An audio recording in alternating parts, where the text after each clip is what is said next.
Allahümme salli ala Muhammed ve ali Muhammed. Bismillahirrahmanirrahim. Allahümme accil li veliyyikel farac.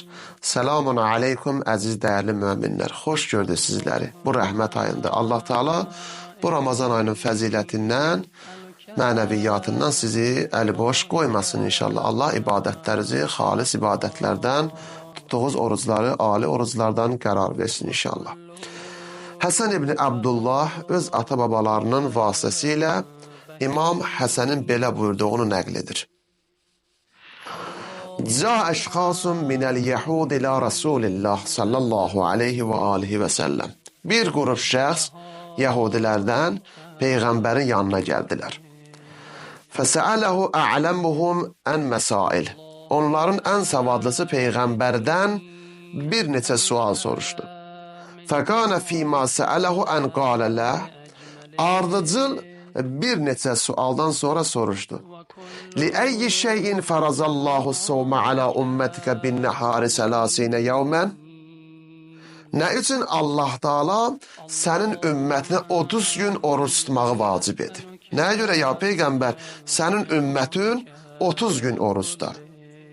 Və farazallahu alə ümməmi əksərə min zalik. Halbuki keçmiş ümmətlərə bundan daha çoxunu vacib etmişdir. Misal üçün, digər Peyğəmbərlərin həyatlarına baxsaq, onların ümmətinə baxsaq, misal üçün, Həzreti Davud əleyhissalam, Allahın salamı olsun, Davud əleyhissalam bir gün oruç tutar, bir gün oruç tutmazdı. Bu cür günahşırı oruç tutmaq qaydası dini mətnlərdə Davudun orucu kimi xatırlanıb. Baxırıq ki, Davud əleyhissalam bir gün oruç tutub, bir gün oruç tutmuyor. Və yaxud da ki, digər bir misal, Həzreti Süleyman Peyğəmbər, Allahın salamı olsun, hər ayın ilk 3 günündə, ortasında 3 günündə və sonra 3 günündə oruç tutardı Davud Peyğəmbər, Süleyman Peyğəmbər. Bunlar da, bunların bu cürlə oruç tutmağı, bunların ümmətinin işi olub. Amma Muhammed sallallahu aleyhi və aleyhi və səlləmin oruç tutmağı 30 gün olub. Ona görə buyurur ki, və farazallahu alə ümməmi əksərə min zalik. Halbuki keçmiş ümmətlərə bundan daha çoxunu vacib etmişdir. Fəqalən Nəbiyyü sallallahu aleyhi və aleyhi və səlləm.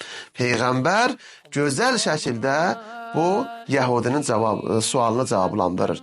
İnnə Adəmə ləmmə əkələ minəş-şəcərəti bəqiyə fi bətni sələsinə yevmən. Peyğəmbər budur ki, Adəm əleyhissalam o vaxt ki, o qadağan olunmuş ağacın meyvəsini yedikdən sonra ki, Allah Teala Bəqərə surəsində o əhvalatı danışır, buyurur ki, Adəm o qadağan olunmuş ağacın meyvəsini yedikdən sonra onun qarnında 30 gün o təsiri qaldı.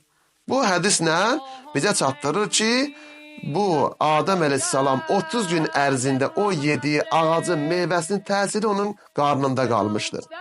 Və farazallahu alə zurriyyətihi sələsinə yevmən əl-cü'a vəl-ətəş.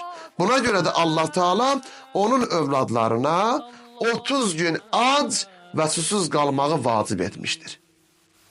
Bu hədislə belə anlaşılır ki, Adəm əleyhissalamın ümmətini Allah Teala buyurur ki, 30 gün oruç tutmağı vacib etmişdir ki, bu da Peyğəmbərin gözəl bir hədisidir ki, Adəm övladlarının orucluqda gecə yedikləri isə Allahın ona fəzli və lütfündəndir. İnsanlar ki, Peyğəmbər ümməti olar, gündüzlər ac qalarlar, amma gecə yedikləri ki var, Allahın onlara fəzl və lütfündəndir.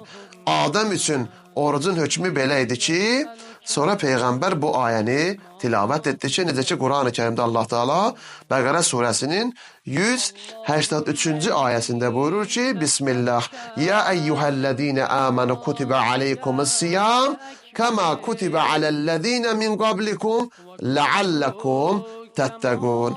Ey iman gətirənlər, sizdən əvvəlkilərə yazıldığı kimi sizə də oruc yazıldı və qərara alındı ki, bəlkə ruhunuz qüvvətlənsin və nəfsi istəklərdən çəkinəsiniz ki, Allah Teala bunu təttəqun deyir ki, sizi Allah Teala bu oruç tutmaqla sizin nəfsinizi paklaşdırır və ruhunuzu neylir? Qüvvətləndirir ki, bu cürlə Quran-ı Kərimin ayəsi ilə və hədislə Peyğəmbər bu Yahudiyə cavab verməklə bizə çatdırdı ki, 30 gün Peyğəmbər ümmətinə vacibdir ki, oruç tutsun. Yahudidir ki, doğru deyirsən ey Muhammed.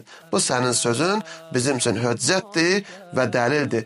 Buna görə də Allah Teala Peyğəmbər Əkrəm sallallahu aleyhi və alihi və səlləmin ümmətinə 30 gün oruç tutmağı vacib etmişdir. Allahdan dua eləyək ki, bu ayda bu orucu başa vurmağı, gözəl şəkildə tutmağı bizə nəsib eləsin və Ramazan ayının fəzilətindən, mənəviyyatından bizi binəsib etməsin və Mövlamız İmam Zaman ağanın zuhurunu bu ayla, bu dualarımızın tezid inşallah təcil eləsin. Vəssalamu aleykum və rəhmətullahi və barakatuh.